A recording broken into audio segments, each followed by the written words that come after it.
আজকে সকালে উঠে বিছানাগুলো আস্তে, আস্তে গুছিয়ে নিচ্ছিলাম। মর্নিংটা ঠিক ভালো লাগছিল না, রোববারের সকাল। তারপর রেডি হয়ে বেরিয়ে গেছিলাম একটা জিনিস কিনতে।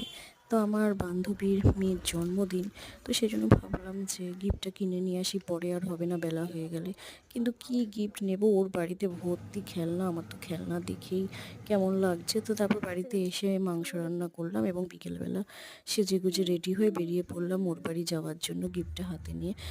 বাট ওখানে গিয়ে দেখলাম তখন কেক সাজানো হচ্ছে, কেক কাটিং হবে। কিন্তু ছেলেটার শরীরটা এতটাই খারাপ ছিল যে মনটা একটুও ভালো ছিল না, একদম ভাল লাগছিল না কিচ্ছু। তো সবাই এসেছিল, মজা করছিল, বাট আমি একটুও মজা করতে পারছিলাম না রিশানের জন্য। কারণ ওর শরীরটা একদম ভালো ছিল না। পেট গরম হয়েছিল, একটু বমি, বমি টাইপসের হয়েছিল। কিন্তু যাই হোক তার মধ্যেও ও গেছিল আমার কথা শুনে।